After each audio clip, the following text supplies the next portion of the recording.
होइन भोलि होइन तिमीहरू जस्तो भ्रष्ट मेयर वडा अध्यक्ष को छौ तिमीहरू जस्तोलाई त कठालोमा समातेर बालेन सरकारले रोडमा लिएर आउन सकेन भने मेरो नाम बदलिदे।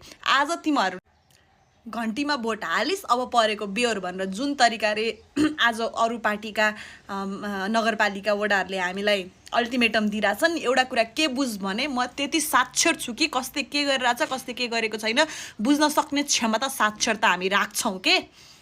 केन्द्र सरकारले कस्तो खालको निर्देशन दिएको छ र तिमीहरूले त्यसलाई कसरी कुन वेमा म्यानिपुलेट गरेर आफ्नो व्यक्तिगत स्वार्थ पूर्तिका लागि हिसाबले काम गरिरहेछौ राम्रोसँग बुझेको छु है। आज एउटा बस्तीमा बसेको बस्तीवासीहरूलाई जसरी रुवाएर रोडमा लिएर आउने कार्य गरिरहेको छस् नि, बुझेर राख। जति खाएको छस् त्यो बस्ती हट्दाखेरि पछाडि जसको मुख खुल्ने पैसा बिटे तैँले जति खाएको छस् त्यो पच्न पनि नपाइकन बालेन सरकारले तिमीहरूलाई कठालोमा समातेर लिएर आउन सकेन छ भने मेरो नाम बदलिदिनु। अहिले बालेन सरकारलाई हाम्रो समस्या थाहा छैन होइन त, उहाँसम्म यो हाम्रो कुरा पुगेको छैन र हामी केही गर्न नसक्ने अवस्थामा पुग्यौँ। ठिक छ, रोडमा लिएर आइस। के भयो भन्दाखेरि सडकभित्र मतलब सडकको होइन हाइवे भन्दा पर भित्री रोड जसको लागि हामीले 15 फिट 20 फिट तिनीहरूले जति भन्यो त्यति फिट चाहिने हामीले बाटो खाली गरिसकेका थियौँ। अझै पनि कति चाहिन्छ खाली गर्न हामी तयार छौँ भन्दै पनि नखुलाइकन दायरा नखुलाइकन तिमीहरूले यो बस्ती खाली गर्नुपर्छ भन्ने तरिकाले सडक पेटी खाली गर भन्ने नोटिस जारी गरेको छ। कति हो त सडक पेटी भनेको?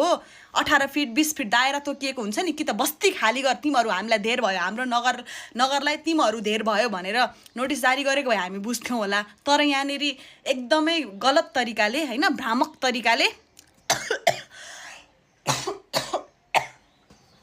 काम पनि हुने नाम पनि नआउने तरिकाले जुन तरिकाले तिमीहरूले रणनीति गरेको छस् नि हामीले प्रत्यक्ष देखेको छौँ। आज हाम्रो कुरा पुग्न सकेन र मात्र हो, नभए आज होइन ठिक छ आज हामी 100 जना होइन 25 घरको 100 जना दुःख पायो, रोडमा आयो, के भएन, हामी दुःखै गरेर त्यही ठाउँमा बसेर आजसम्म यहाँसम्म जसरी आइपुग्यो फेरि पनि कहीँ गएर गरौँला होइन। 3 पुस्तादेखि केही नभएको आवासहीनलाई पनि तिमीहरूले केही वैकल्पिक नदिकन कुरा गर्न जाँदाखेरि के भन्ने थाहा छ?